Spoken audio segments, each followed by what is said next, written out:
welcome back to Ghostwood, the Twin Peaks podcast. I'm Charles Skaggs, back in Ghostwood Forest once again with Xan Sprouse, my wonderful co-host, who is now back on the mend. Hooray!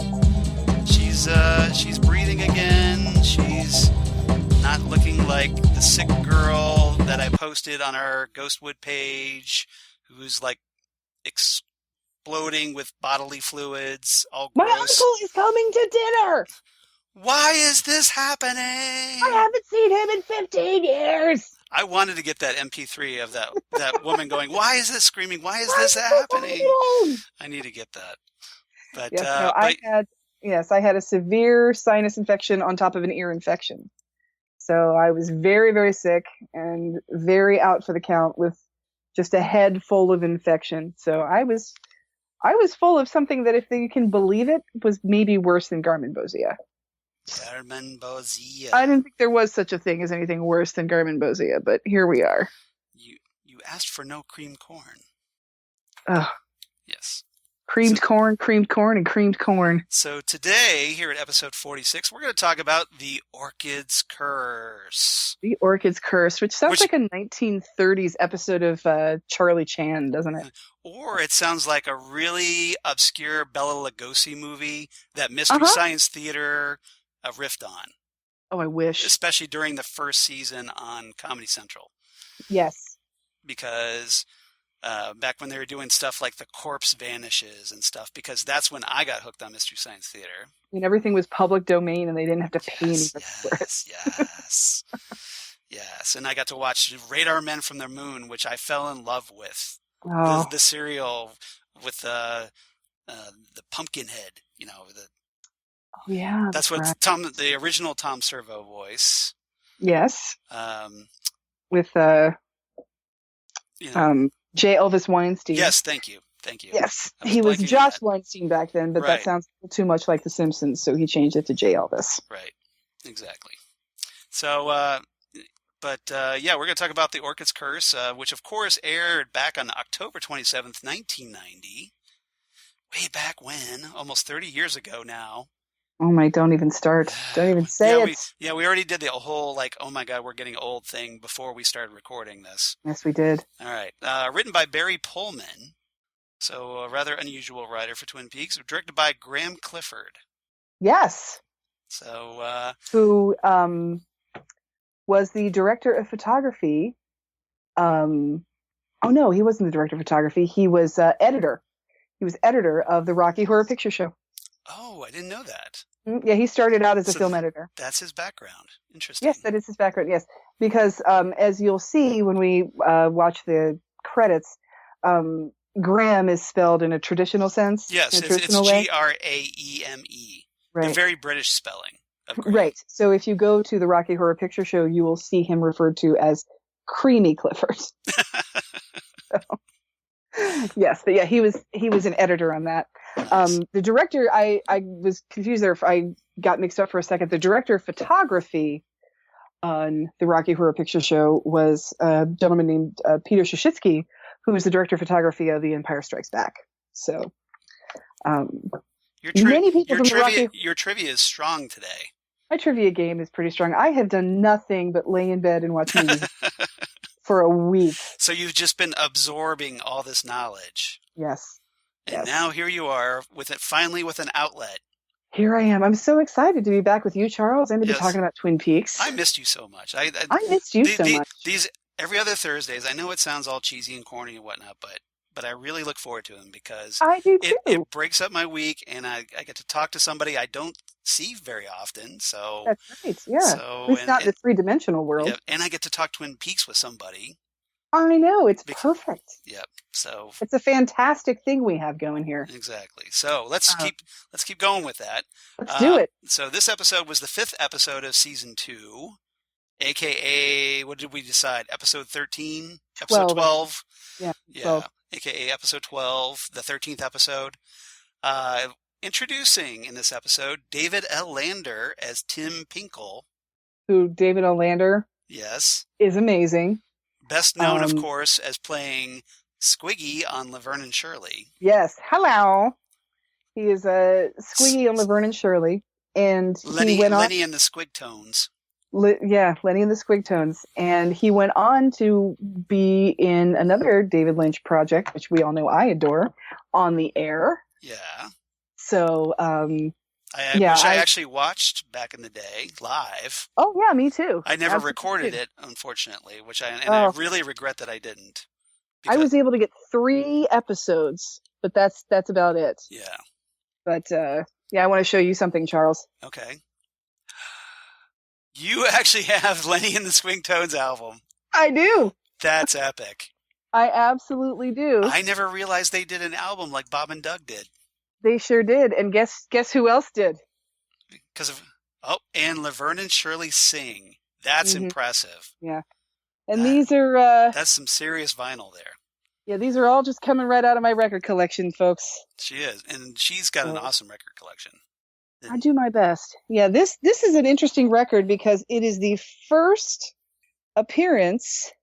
Yes. Of Nigel Tufnell from the classic movie Spinal Tap. This is Spinal Tap. Yes. Yep.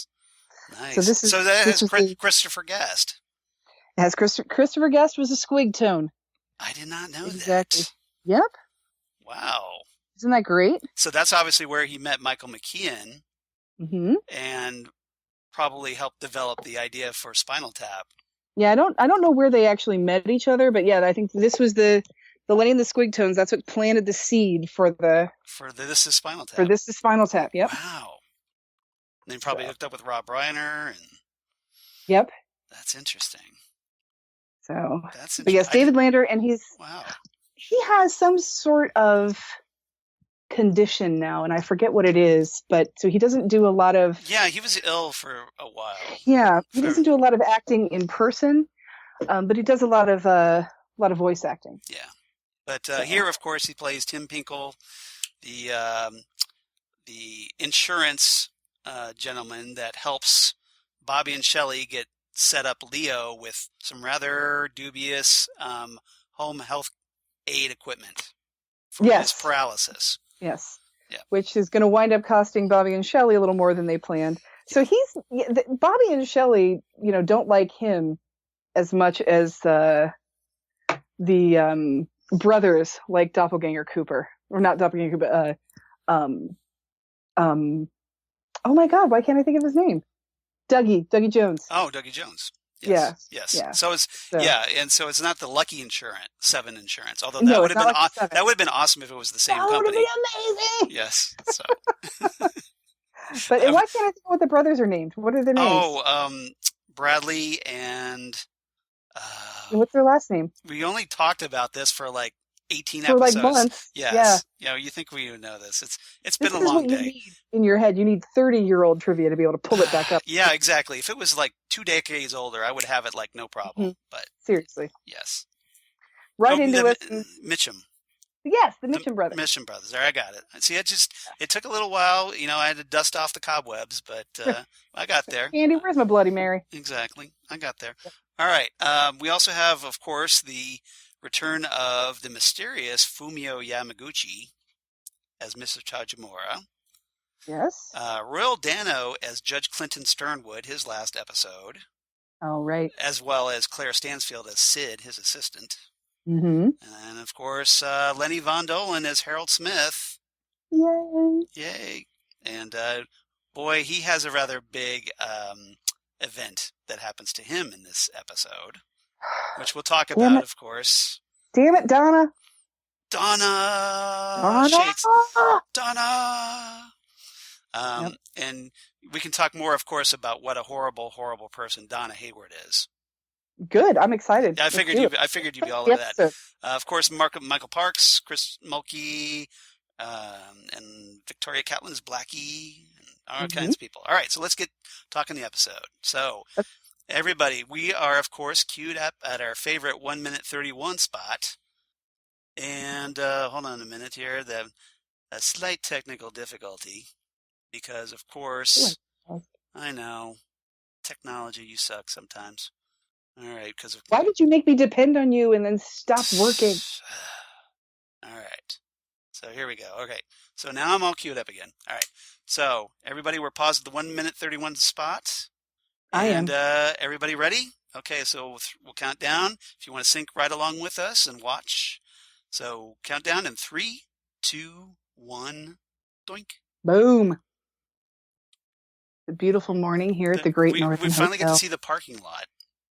Yeah. And I love that there's what looks like obviously Benjamin Horne's Bentley off to the side. Yep. Cooper turns off not a radio, but his little alarm. Although it would have been awesome if we would have had kind of like good morning, Twin Peaks, Bill and Morty coming at you in the morning. This is Chris in the morning. This is Chris in the morning. Yeah, exactly. That would have been even better. My head would have blown apart if that had been some sort of crossover back when I was a kid and this came on.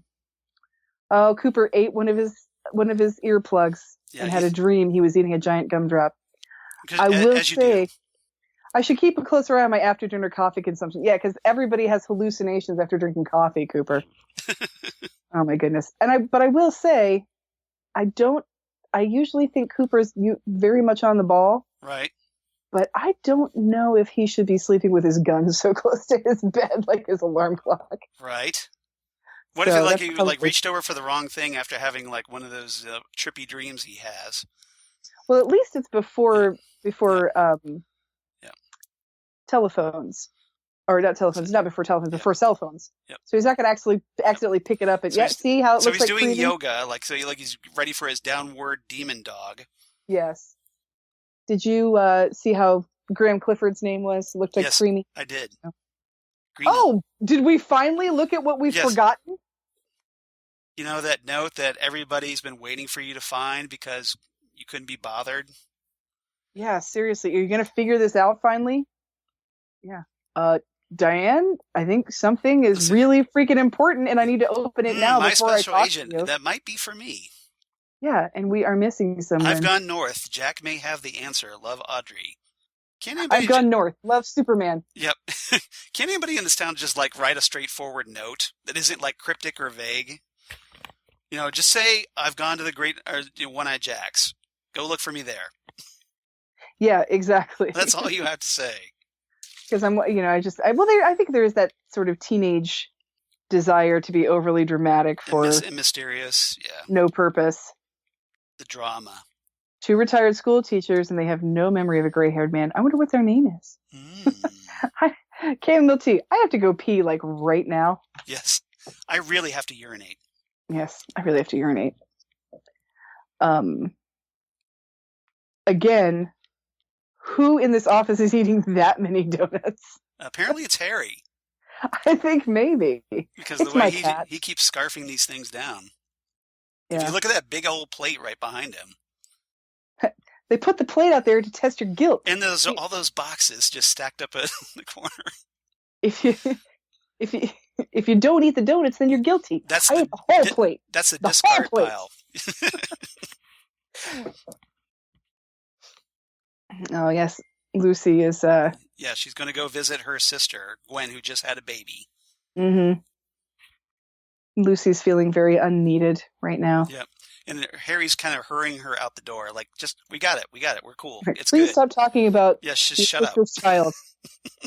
I have no idea whose people are there. I know Audrey is. Yeah, because she wrote it down on a note, and you couldn't figure it out on your own where she was. So good thing she did. Oh, this is. And here's Tim Pinkle. Lander.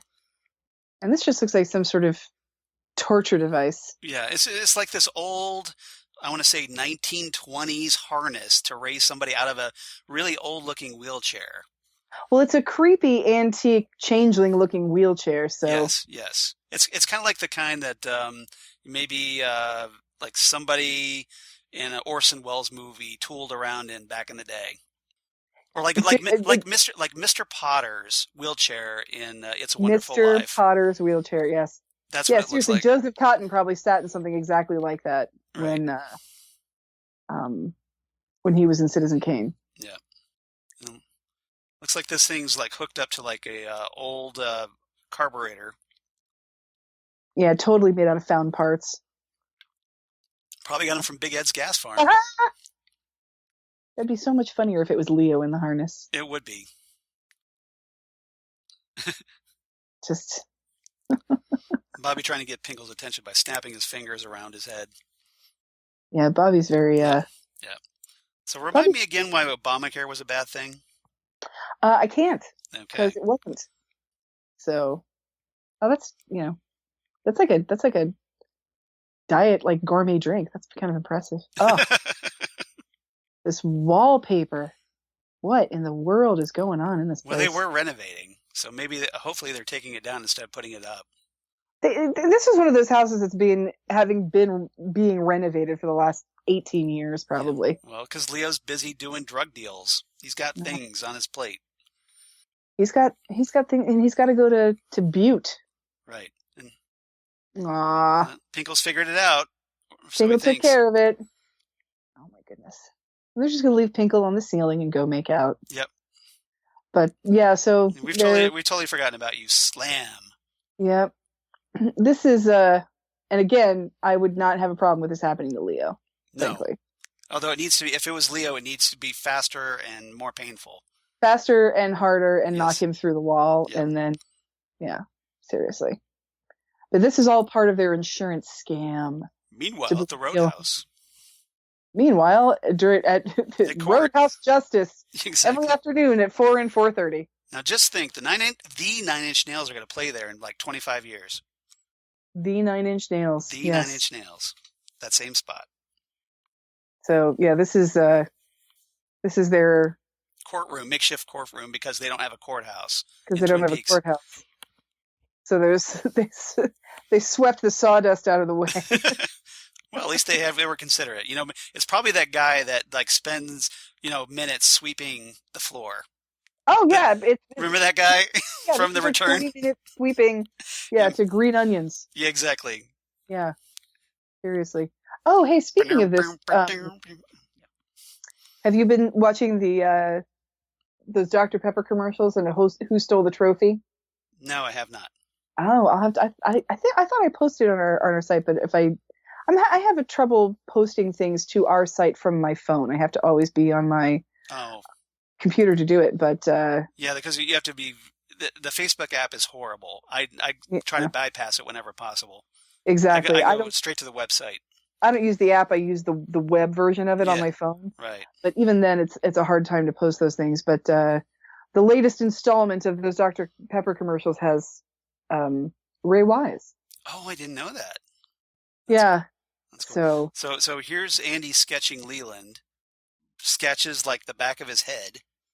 Andy's I love how everybody in this town everyone's has an art 3 critic. jobs at least. Yeah, everyone's an art critic. Well, he's going to draw one drawing before any of this is over. Right here on the People's Court. Dun dun dun. I would watch that Roadhouse Justice every afternoon from 4 to 4:30. The name is perfect, Roadhouse Justice. Yeah. Ooh, what are those machines back there? Those pinball machines. There's a great Facebook group called Pin Spotting. Yes. Where people take pictures of when pinball machines show up in movies or television. Oh, that's cool. And people help identify them when they're out of focus like that. Peekaboo. Who is that? I see you. Don't come to my house unless you have food. Oh, I guess you have food. Creamed corn. I specifically asked for no creamed corn. I specifically asked for no bitches to come in my house and try to steal my diary, Donna. Yeah. But, it's you're still flirting with a 17-year-old with wine. You're still a little creepy. Just a little bit, you think? But yeah. Yeah. But he's crazy. So he's forgiven if he stays innocent with it. But only because he's crazy. I read her diary with some fava beans and a nice Chianti. Sorry, we were talking Dr. Lecter before, and it kind of stuck in my head. You fly on home, little starling. Fly. So you have to come over. You have to come over to Creepy Harold's house and read the secret diary of your dead, very troubled friend. Yes. In his Orchid hothouse. He's wearing his very hipster shirt today. Yes. Exactly. And again, It's like, I don't know anybody who dressed like this in the 90s in high school. No, not at all. So it's like even the bookcases in Twin Peaks have secrets. Everything in Twin Peaks has secrets. It's filled with secrets. It's filled with secrets. Oh. So, oh, Harold, why are you trusting Donna Hayward? Breaks out his new Mead composition notebook. Gets his favorite pen. Wonder if he buys these things in bulk. Probably, when you at Target beginning of school year when they have the sale, yeah, you want to get that tax-free day. They're like 10 cents a notebook. It's great. Now I'm gonna check me out. I'm doing it all laid back. Got my arm kicked back. Yeah. Yeah. Let me tell you my entire boring life. Yep. Yeah. This is you mentioned. It's like, you want to talk about? Oh, go ahead. I'm sorry. You mentioned Hannibal Lecter, and this is kind of a Hannibal Lecter move that Donna is doing here. Right. Quid pro quo, Clarice. Right. That's hard to say. To say quid pro quo is fine, but then adding Clarice onto the end of it, it's very difficult. Yeah, it's a little tricky. Quid pro quo, Clarice.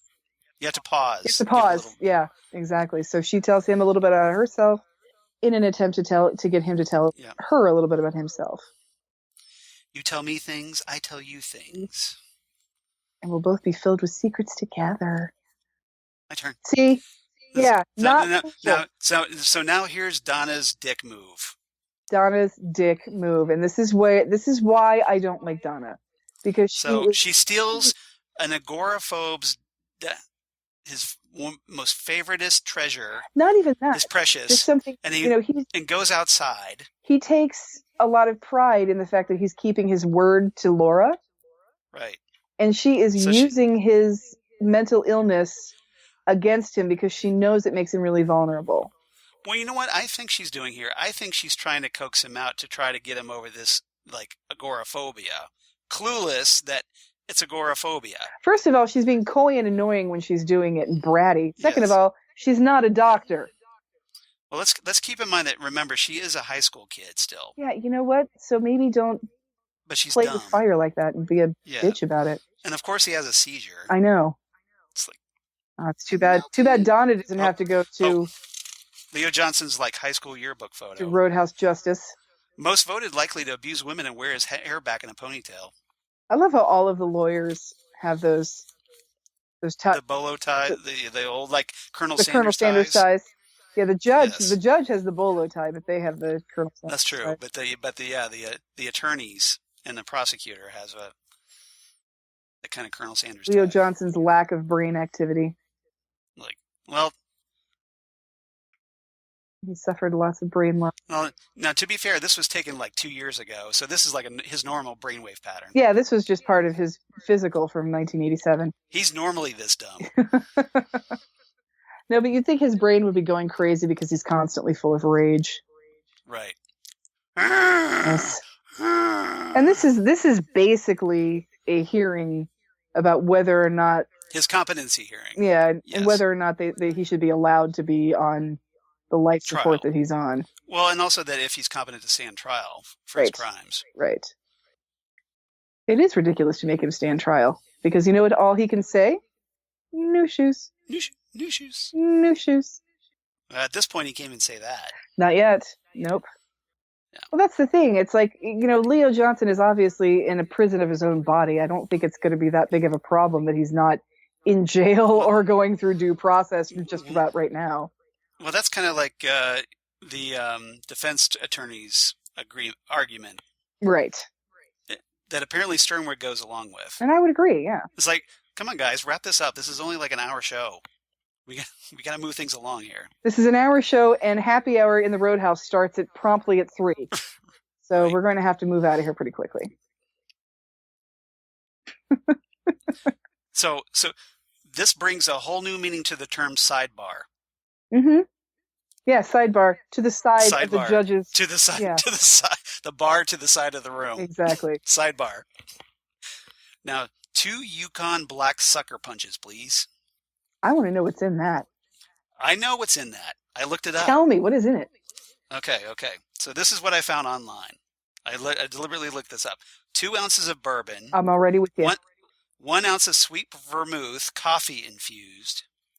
Now, One steam. could you, if you don't have coffee infused vermouth, could you just maybe add a splash of Kahlua? I don't know. You could try it. Okay. And 1 teaspoon of creme de cacao Mm-hmm. and blue curacao whipped cream. Blue curacao whipped cream. Curacao. Okay, I wasn't sure how that was pronounced. Interesting. Yeah, I didn't know for the longest time either. I'd never heard anybody say it. So that's the recipe I found for this. Look at Harry just It's not an actual drink. It's something they created for the show, but somebody came up with a recipe for it. I will do it. I want to try it. Will you post the recipe on Ghostwood? Yeah, I could do Thank that. you. I could post that. Yeah, you're welcome. Because I literally think I have all of those ingredients. And you have to let me know if it's good, and I'll try it. Excellent. I'll drink it. Yeah. I literally have all those ingredients in my house. The only thing I don't have is the heavy cream. So, because Right. I'm assuming I'd have to make the curacao whipped cream myself. Yep. So. And obviously the whipped cream is to get that blue foamy look to it. Did you hear Cooper say he's been in this town for 12 days? All of this crap has happened in this town in 12 days. It's like, how long was I out? Yeah, seriously, that's crazy. And I like how Cooper's not drinking the drink right away. He's just like, okay, you guys drink this. I'm going to see what happens and see if you live. Yeah, I think Kahlua might be a good way to help add the coffee flavor to that, and it would help make it dark. Yeah, well, you probably, it's a recipe, so of course you could probably experiment with it. Oh, Nadine in her little school outfit. Yeah, you'd think that Ed would have called ahead. I'm Batman. Yeah, Ed would have called ahead and warned James, like, yeah, Aunt Nadine's going to come home insane. Let me just give you a heads up. But his next question, of course, would be like, okay, more insane than usual, or this is like a new degree of insanity? Yeah, exactly. I like Ed here. He's just scrambling. Out of town. They get to be in the house together, alone, without parents. Which I honestly say, I will honestly admit that sometimes I think that's, that hits me as an adult. Like, it's Friday night and I'm staying up as late as I want, eating pizza with boys and no parents. This is great. Oh, she's too strong for the refrigerator. Yeah, because of all her adrenaline coursing through her system, of course. And her superhuman strength. Yep. And she's so excited to be. She's all She-Hulk there. I was actually watching an episode of Quantum Leap the other day that Nadine was in. Really? Yeah. Excellent. It was that trilogy. Wendy Roby was in there. Yeah, where that trilogy where Sam starts out jumping into somebody when the central character was a little girl, and then when she was about to get married, and then when she was about to go to jail.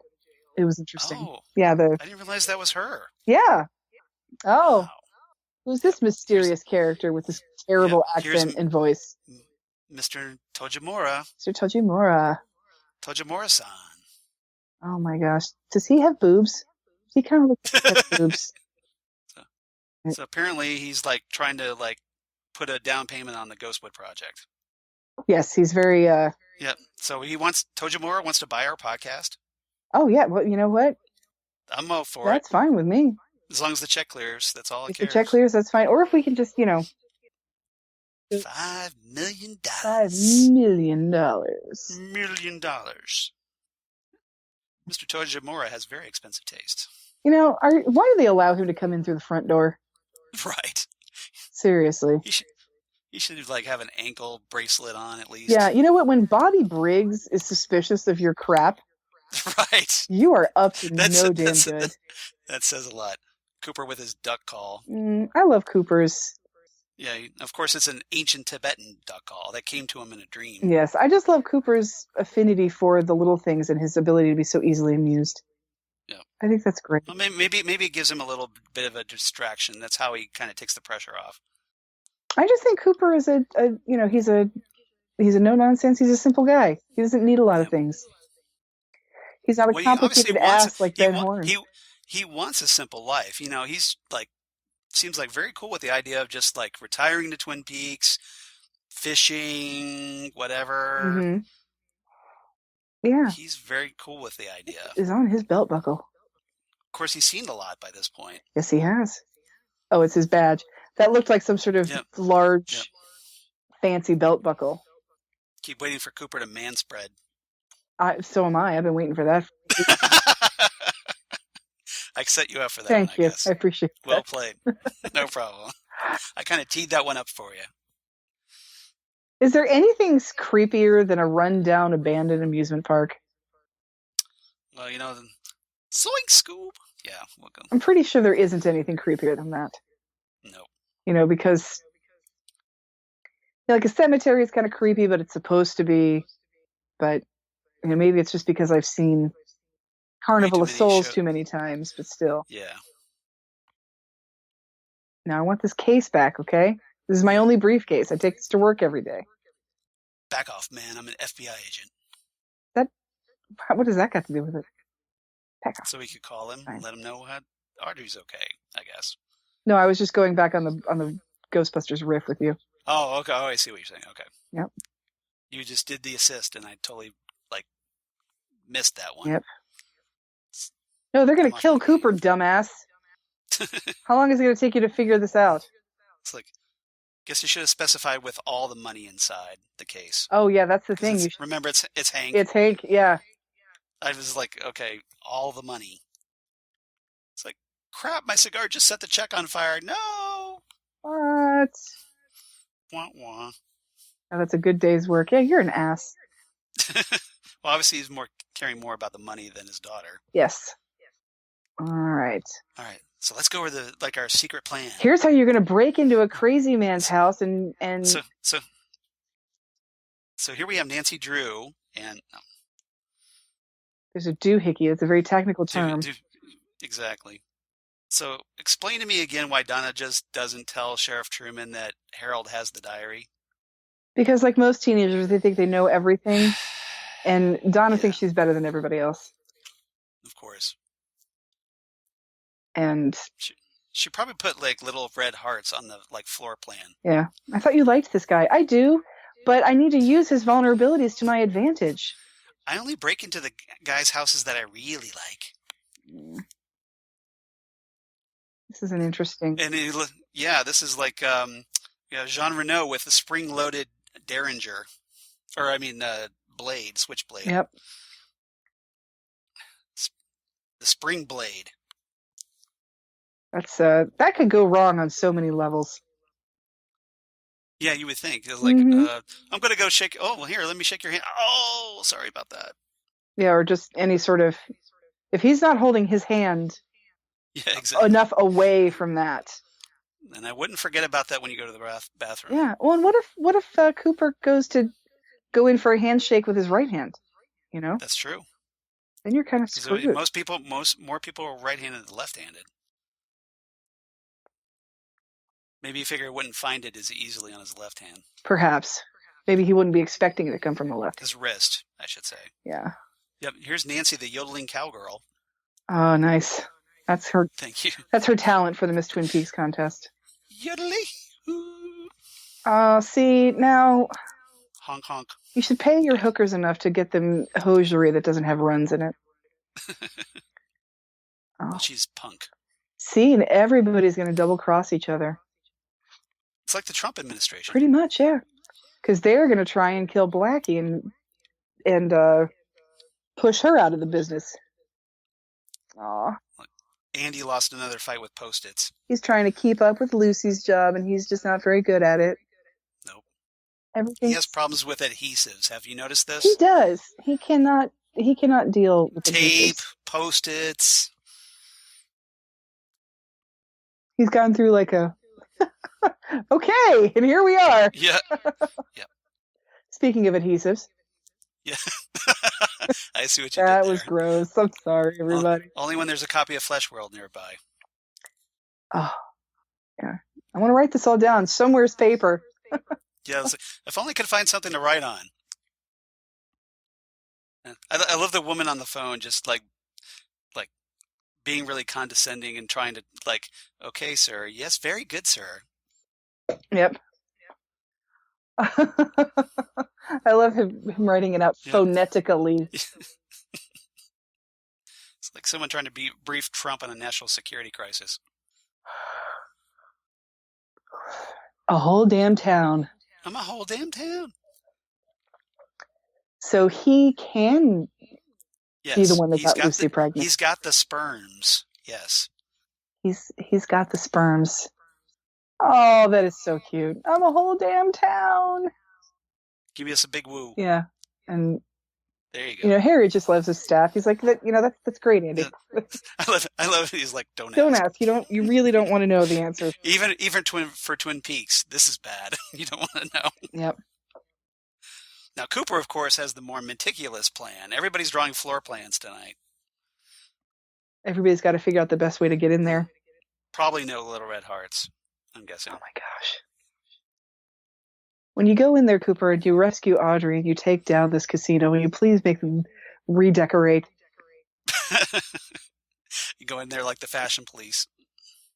That'd be fantastic. Oh. Or or the, was it listed or was it lose it or listed? Love it or list it. Love it or list it. That's it, yeah. That's it. Something like that. Or they can do like a... Is he gone? Can we pull out the plan? I want to pull out the plan. All right. Pull out the plan. I'll turn the plan over because I hit it so well. Yes. Yeah. I hit it in such a place where no one would ever think to look for it. Upside down. Oh, that next to Cooper Kids is what we used to call a Rolodex. Yes. Once upon a time. Yep. That was how people kept contact information on paper. On paper. And we had these it spun around. With these little rolling files where you could write information on a card, or you could use them as like little file folders and put business cards in there. And you could take the card out, and then you could put it back in. Crazy. Oh, it's like dun dun dun dun. Dun dun dun. I think we. Let me just dial this number I've randomly found on Lucy's desk. Well, he knows where she went. He knows she went to see her sister. That was supposedly this. Oh, but it's not her sister Glenn, is it? Nope, it's an abortion clinic. Oh my goodness. That's awkward. Invitation to Love will return tomorrow. Yep. We're getting crazy. Hi, James. Hi, yeah. We're going to do something really creepy, and the last time I talked to you, Donna was mean to us. Right. She flipped out over like something really stupid, me holding your hand. Yep. What's with the coffee? I like coffee, okay? We're going to do a little breaking and entering, no big deal. I'm going to dress up like Laura again and freak me out again. And Maddie has really interesting hobbies. Well, she's in college. She's got to hang around with all these high school kids. Right, okay, well, that open sign is facing the inside of the diner, which means the closed sign is facing the outside of the diner. So wait, sir, you still owe $5. Why was Maddie able to go in, and why is James still there? And why are there still tablecloths on there? We're still waiting for MT Wentz, aren't we? Yes, we are. Still has yet to arrive. So Maddie's watching Harold's house in the bushes with coffee. I can't believe that he let her come back. Right. I would be so mad at her. Like, okay, I forgive you that you caused me a seizure by stealing my diary and taking it out. Seriously. Where I had an agoraphobic attack. Because you're so sensitive to my condition. Yeah, you're such a compassionate person. Yep. Oh, yeah. Yeah, so this is the story, if you remember when we talked about the Secret Diary of Laura Palmer, the Jennifer Lynch book. Yes. This story is in there. So because I had read the diary in between seasons 1 and 2 when it was released. That's right. You knew this story, didn't you? I knew this story. Right. So when Donna's telling this story, I was freaking the hell out. Because I was just like, oh my God, I know this story. I know this story. Yeah. Which makes sense because, hey, it's in the diary. But you would think that if it was in the diary, wouldn't Harold Smith know this story already? Maybe he does, but maybe he decides not to lead on that he's heard this from Laura's point of view. This is true, and maybe he wants Donna's perspective. Maybe he does. I get that. He does. But I would just think that he would know this story. He wouldn't be so shocked by it. Right. But apparently he is because, as we see later, his reaction. He's just kind of stunned there and frozen. He is kind of stunned. And maybe he's kind of stunned and frozen hearing it a For second other reasons. time, or hearing about... Maybe. Or maybe he's just sort of... Or maybe because she's more descriptive and she's being all breathy and sultry as she does it, and she's twirling around, stretching her sweater out. Well, and Laura's telling of this story is a little more adult, and Donna is Raw. Yeah, and Donna's telling it as a 17-year-old who is not that far away from being 13 or 14 years old. That's true. And she's romanticizing it. She is, and Laura's talking about, and she's sort of talking about how it's making her feel older and exhilarated, and Laura, when she's telling the story, she's sort of like, yeah, this is how I know I'm dead inside. So, you're 17, Donna. Watch what you do in his house, please. Yeah. This is, well, you think Harold Smith would be a little cautious here himself. Yeah, you would think so. But again, it's Harold. He's crazy, so... Harold's crazy. That's the thing. Harold's not going to do anything. He's just a little... We don't know that. That's true, yeah. Harold is, he's one of those people that's just a little too observant of the world, so he watches people too closely, I think. And, but yeah, it wasn't... Because I did the same thing, because I went back and watched the show later, but I read the diary to try and catch up before I was able to see reruns of the show. Right. And so I remember thinking, oh, this is that thing where they go skinny dipping with those boys from the Roadhouse. You also want to say, how do 13 and 14-year-olds get into the Roadhouse? Jacques Renault is a terrible employee. If he's going to let them just walk in the Roadhouse and get coached. Well, with Jacques, it's probably just like, okay, slip me a couple bucks, you can get in. Extra. Something, It's probably like an underage service charge. Something like that, yeah. Or maybe he gets him to like mule drugs for him. Yeah, seriously. Yeah, that's probably how he met Bobby, was getting into... That's possible. Yeah, sneaking into the Roadhouse. And it's like, how do you know that, you're not going to see somebody your parents know? It's like the only bar in the town. Right. And here's Dale Cooper in his Sterling Archer tactile neck. Oh my God.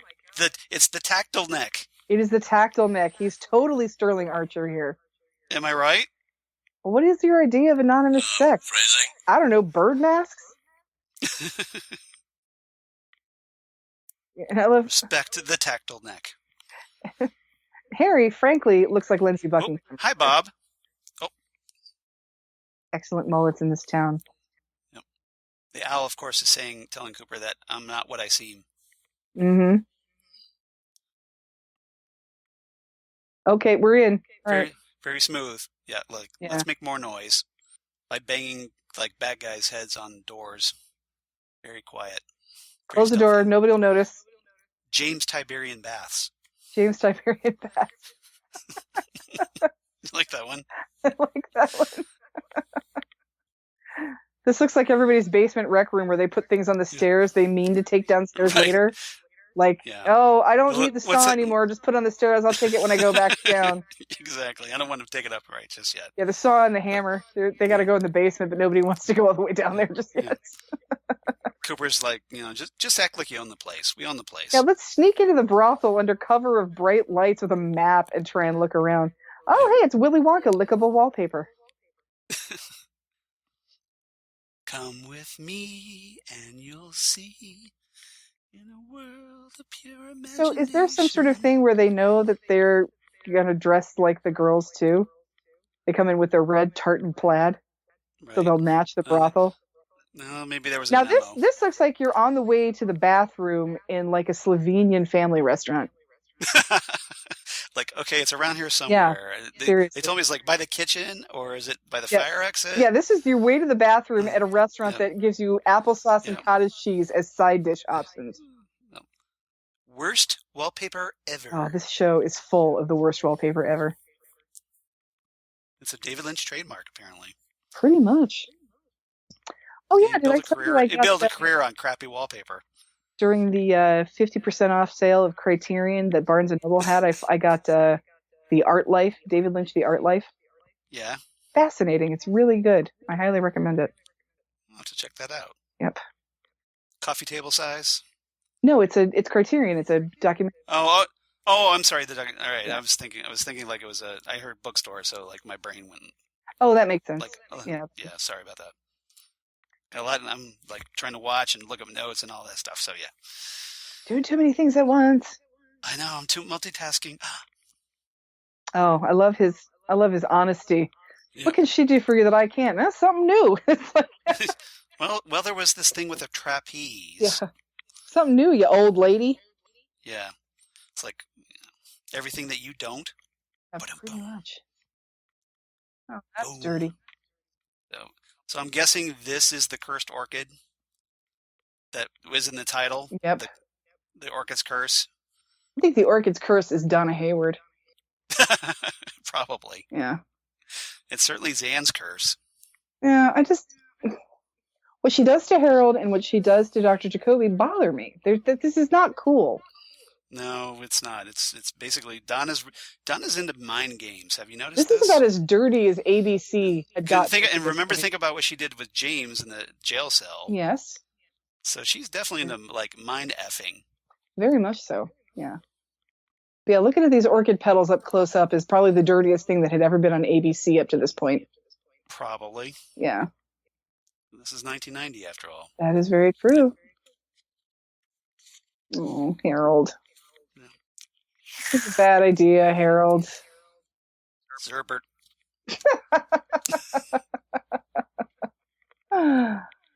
Oh, goodness.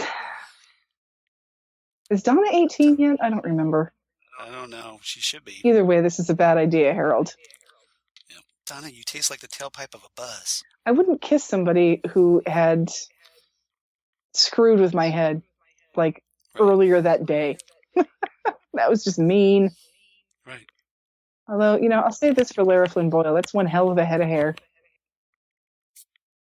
Well, big hair was big back then after. Yeah, but hers isn't like the big hair. Like, it wasn't like the big bangs like we had. No. I mean, it's definitely not like Farrah Fawcett hair from the 70s. But no. It's just, she's just got thick hair and a lot of it. It's the Maddie signal. The Maddie signal? Okay. Come on, old chum. Hey, how's it going? Hi. Oh, seriously, right now, do it, or I'm going to break your arm, and I can. Talking about twisting somebody's arm. Yeah, right. Literally. Yep. Bondage. James Bondage. Poor Audrey. Yeah, lock that door, Cooper, so nobody can get in while you're untying her. Right. Yeah. Now, this right here is something I really loved that Cooper does. So he's got his attention focused on Audrey. Mm-hmm. And while he's got Blackie's sister in the background, and she's up to no good. We see her pulling out a dagger from her hidden in her boot. Mm-hmm. And he catches that in the mirror and does this like complete badass move here. Oh yeah, this is very Paul Atreides with the Seeker. Doesn't even look at her. Doesn't even look at her. Yeah. Grabs her arm backwards. Punches her in the gut and uses the knife to cut Audrey free. Right. Zero hesitation. Yeah. This is how badass Cooper is. He seems like your average mild-mannered whatever. Right. Like, oh, he's Mr. Goody Two-Shoes, and then all of a sudden, boom, flips that on like a light switch. And Harry has been watching them through the window, so Harry knows that Jean Renault has that knife up his sleeve. The fatal kiss. Oh. Shunk. Whoops. Premature ejection. What happened here? Oh. Yeah, see, this is why... Oh, and he licks his lips. Oh, he's with her blood from her mouth. You're so gross, Michael Parks. But you're so good at what you do. Typo positive. Oh my goodness.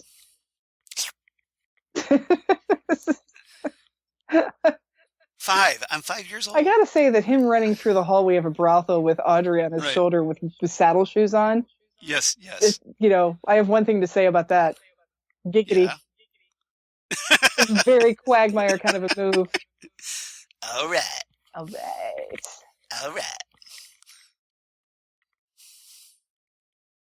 Yeah, seriously, clean up your basement, brothel. Are you noticing that this is like basically in a basement? It's very, very sloppy. Maybe it's a little Oh, used what section. happened here? Oh, knife in your back. Oh, dart in your neck. Yeah, baby. Yep. Look who's here to save the day. Yep. Exactly. It's a good thing you guys can't keep a secret. Yep.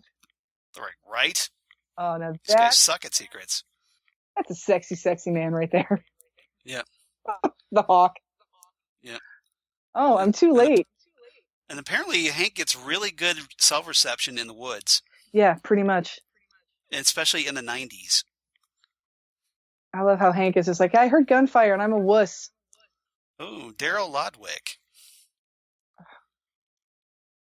There's a doohickey on the side. Doohickey. Remember the doohickey? Remember I told you about the doohickey? Yep, secret doohickey. Dun, dun, dun. Switch to decaf, Donna. Jeez. Yeah, or maybe don't break into somebody's house and try and steal something. Right, maybe call the cops. Yeah, seriously, there's more doohickeys. There you go. Yeah, tell me this one over here that's not near the window of your thing. Yeah. Maddie makes a bunch of noise here. Yep. Clunk. Oh, subtle. Yeah, very, very subtle. See? This is what happens when you trust Donna Hayward. Harold turns. Yep. Your world goes right down the tubes. See, now Harold go right to the garden rake. He seems like he's going to go a little bit crazy on them. Uh-oh. Well, because you don't know that he's going to kill them at this point. But as it turns out, he kind of goes crazy on himself a little bit. You looking for secrets? That's what this is all about. I got your secrets right here. You want to get nuts? Come on. Let's get nuts. Let's get nuts. What is the ultimate secret, Harold? 42. Oh, wait. That's the answer. That's the answer to the ultimate. That's the answer to the ultimate secret. Yep. Whoops, you got a little blood on you prematurely. So, yeah, he's apparently done this before. Or the props department just didn't do a very good job. Pretty much, yeah. A little bit of column A, a little bit of column B. Oh. Dun dun dun. The cliffhanger. Harold, you're so creepy. Yeah, that would have been a little more scarier if he hadn't dripped fake blood on his face before he actually raked it. Well, and I'm watching it like on Blu-ray in high definition. Yes, it's really obvious that it's just paint on his skin. Yes, it is. I mean, I'm watching it on my iPad, like maybe 2 feet away. Yeah, it's really obviously just fake blood.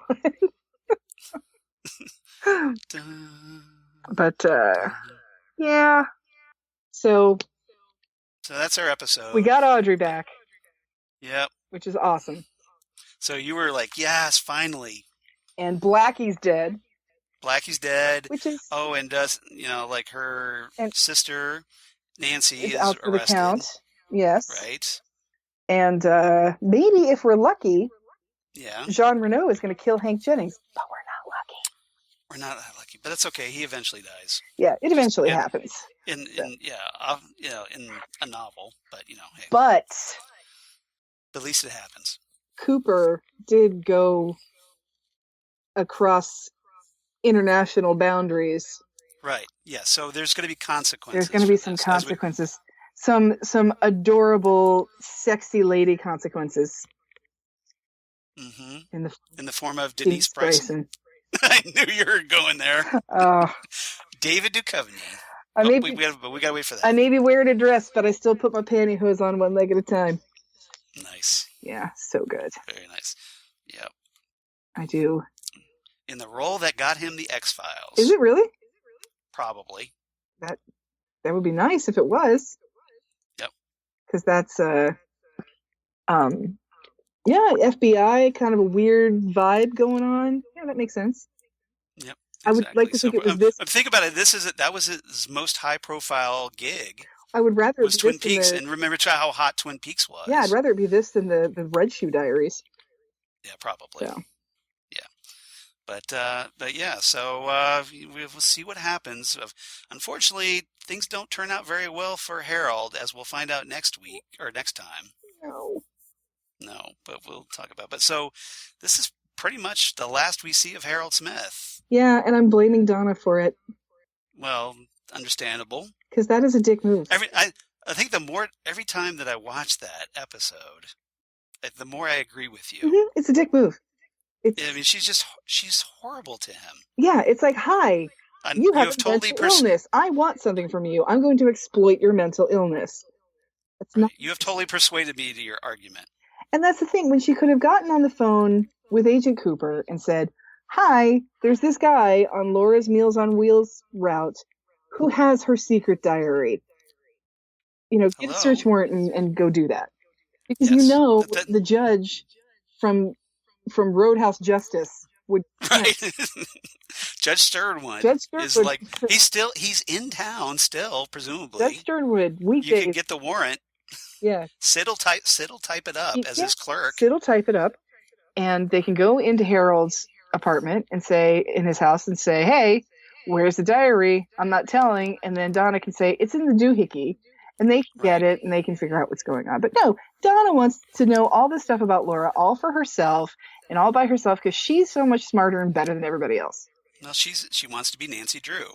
She watched Pamela Sue Anderson on TV in the 70s. Yeah, as a kid. But you know what? That's no. is killing people and giving them heart attacks. Bad Donna. Bad Donna. Not nice. It's a dick move. Donna's not a nice person. Not cool. No, not cool at all. Not cool. All right. So what's your rating for this episode? My rating for this episode, I'm going to have to say that this one for me is a 9 out of 10 giant belt buckles. You really like this episode. I love that they get Audrey back. That made me so happy when I saw this. I love that they get Audrey back. And I love that people are starting to fall. You know, Blackie's going down and... See, that is one of the cool things about this show, especially for the time period, is they were killing people. I mean, because obviously right now in today's era, of course, we get shows like Game of Thrones. Oh, yeah. We had The Sopranos and whatnot that were, True Blood, where characters would just get killed off and unexpectedly in real shocking ways. And you're like, oh, my God, and big water cooler moments. But here, this was pretty rare. Mm-hmm. Yeah, you didn't see this. And a lot of times on TV, when somebody died, it was a dream. Where they got shot and they weren't really dead, or that kind of stuff. So people are dropping like flies on this show. And we're getting some major players dropping. Mm-hmm. Big time. So pay attention. And this is not. I mean, this is not. If you haven't watched it by now, this is not one of those. I've been on the show for 5 years and I want to have a movie career. Please kill off my character kind of stuff. This is actual story plot points plot that were planned out. Yeah. These people have to go. Kind of like The Walking Dead, where hey, we're going to kill your character off. Oh, your character's being killed. Yeah. Yeah. Exactly. Oh, is it? Okay, I just got a mortgage, but okay. Yeah. Just go to like a year's worth of conventions. You'll pay, Exactly. You'll pay that off in no time. Start signing those trading cards now. Right. Exactly. Glenn. But, Well, I was only slightly under you. I gave it 8.5 bloody garden rakes. Oh, see, you went there. You had to go there. I was going to go there or Yukon black sucker punches. That's a good one too. I'm really excited to make one of those now. You like that? You like that recipe? I'm gonna have to try it. Yeah. I'm gonna have to post it on our rubbed, Facebook page. So I'll probably drink it. But you have to let me know how it turns out. Mm-hmm. You gotta have to definitely post a picture of it. Oh, I totally will. Out. Yeah, I totally will. Okay. Yeah, I'll probably have to make my own whipped cream, where you put the curacao in the cream and whip it yourself. So.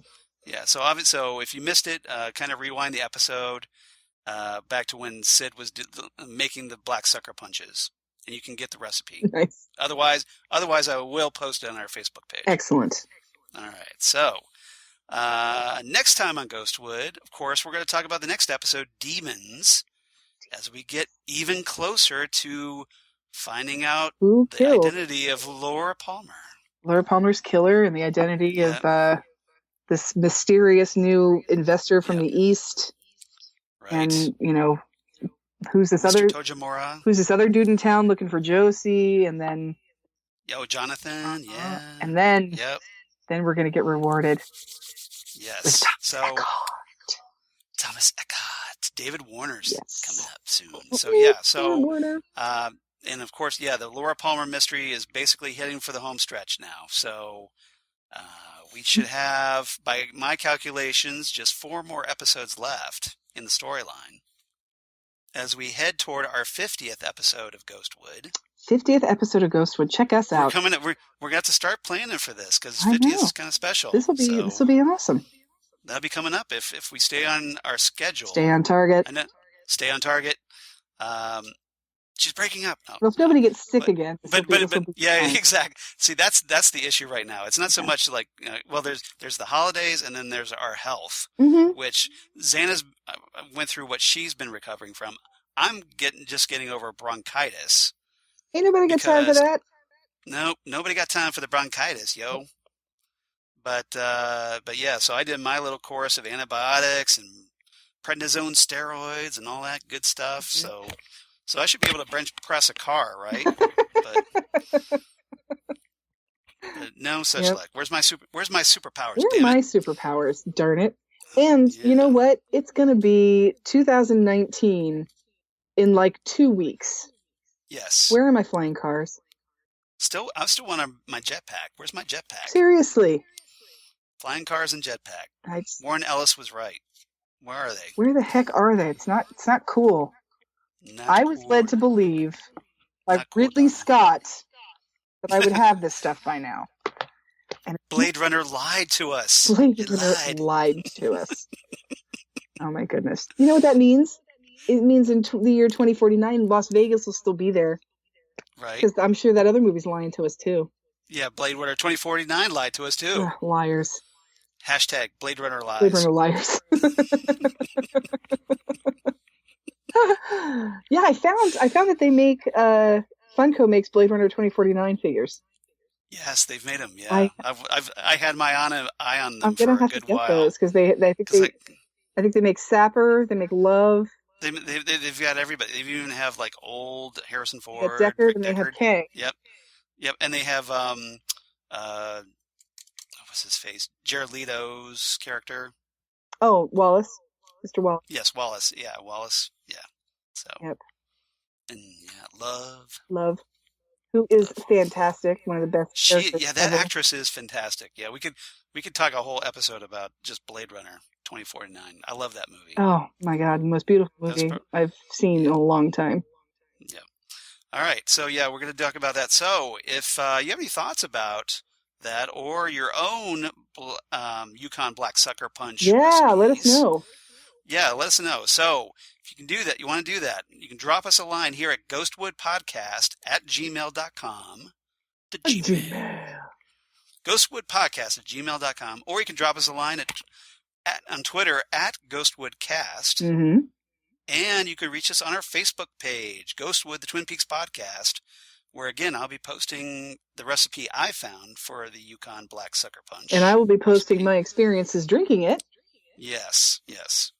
So, so make sure you have your iPad handy or something so you can actually post to our page.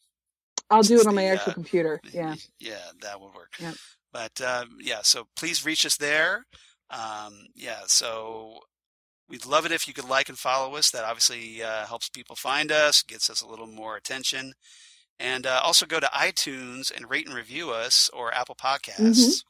Mm-hmm. And please let us know what you think. Hopefully you're enjoying the show as we get closer to the end of the Laura Palmer mystery. And also let your friends know about us. We'd love to just keep us, that if you like our podcast, please let people know that we exist. We would definitely appreciate it. Yeah, I actually met a guy at the get-go at the yard, the Grandview Yard, that somebody who works there is a Twin Peaks fan, and I knew that because he had a Twin Peaks bumper sticker on his car. Okay. And I walked in, I'm like, is that your car?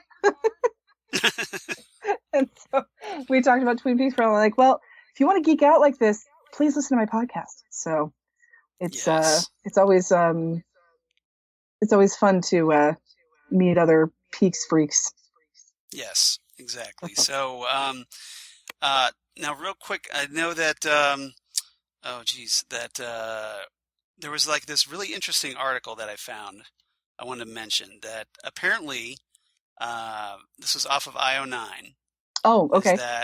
So I don't know if you've seen it or not, but it basically talks about that the 1908 murder that actually inspired Twin Peaks is going to be explored in both a book and a docuseries. Really? Tell me more about this. Tell us more about this murder. So real quick, because I know we got to get out of here, that apparently the idea for the Laura Palmer mystery in Twin Peaks, first, I guess, got in Mark Frost's head when apparently his grandmother told him about stories of a murder in Sand Lake, New York that happened in 1908. Okay. There was this woman named Hazel Drew, was found dead in Teal's Pond, and supposedly, according to this article, the accounts of her life sound a lot like those of Laura Palmer. Okay.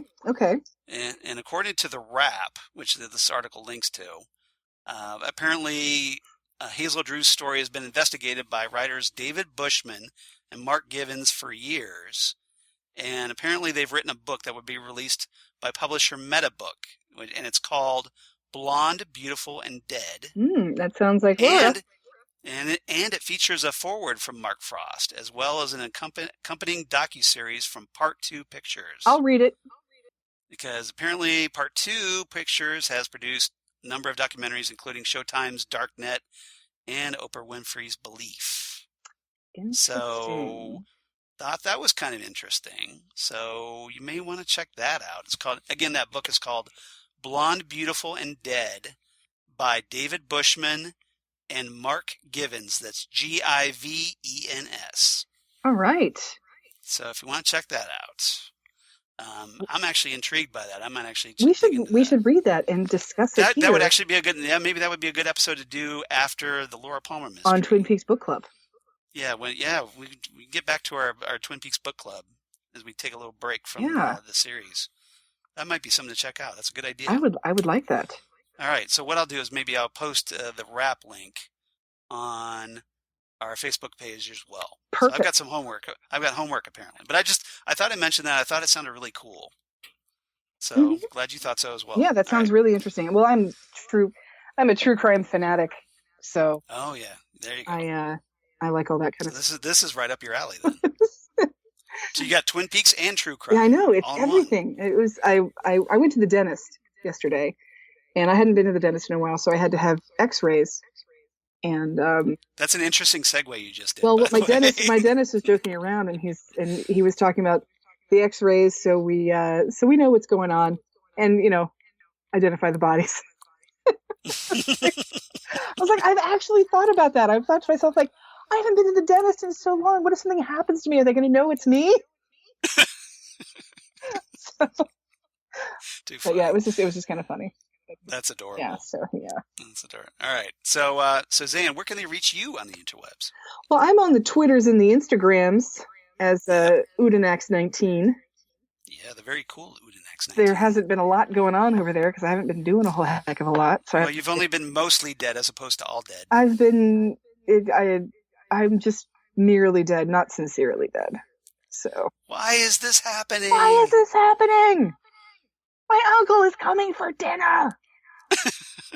So. Which I want everybody out there in podcast land to know that when I sent Charles a text telling him I couldn't do the podcast, that's exactly what he said to me. Just all caps. Yep. Why is this happening? So, I was trying to make you smile. You did. I appreciate it. Yeah, it was. Okay, because I know how much you love quotes. I love quotes. Yes, yeah. I do. All right. So. All right. What about you, Charles? Where can we reach you and all of your various geeky outlets? So many geeky outlets. All right. Of course, at Charles Skaggs on the Twitter machine, at Charles Skaggs on the Instagram. Google Plus for all you crazy kids that are still on the Google Plus right before it goes off the air. I was going to say, is there a Google Plus? It's hanging on by a thread as far as I know. Okay. Facebook, of course, Charles Skaggs in Hilliard, Ohio. And my blog of geeky things. Damn good coffee. And hot. Damn good coffee and hot. Where I talk about all the stuff we talk about here on Ghostwood, Twin Peaks, David Lynch, anything related that kind of catches my eye or interest. And Also, news of my other podcasts I do for Southgate Media, including Next Stop Everywhere, the Doctor Who podcast I do with Jesse Jackson and Karen Lindsay as our partners in time, review Doctor Who. The Phantom Zone podcast that I do with Karen, where we talk about comic book shows on TV. Hopefully this weekend we're going to get back at it, and we're going to review the big Elseworlds crossover that happened on the CW this past week. Oh. Which is teasing Crisis on Infinite Earths in 2019. So that was huge. Interesting. Yeah. And then, obviously, and then Titan Talk, the Titans podcast that I do with Jesse, where we're heading toward the end of Titan Season 1 and reviewing that on the DC Universe series, and probably end up talking about the Young Justice animated series and later Doom Patrol and all kinds of stuff. So please check that out as well for Southgate Media Group, and please consider donating to the Southgate Media Group Patreon page. Yes, definitely. Because that helps keep the lights on, and I'm sure our head honcho in chief, Rob Southgate, would definitely appreciate that. Totally. Yes, because we just do the geek it out. Rob does all the heavy lifting. Exactly. He helps us get our stuff posted out so that you guys can listen to it. Yes, exactly. So throw him a bone or two and help him out. Definitely appreciate that if you are so inclined. All right. So next week, guys, or 2 weeks, I guess we're going to be doing this after Christmas, presumably. Yes, I hope everybody has a nice Christmas. Yes. Happy Hanukkah. Merry Christmas. Yeah, we totally missed Hanukkah. We missed all of it. Yep. So we should probably catch up on that too. So I don't know if you want to wait till after the New Year or if you want to record before the New Year. Up to you.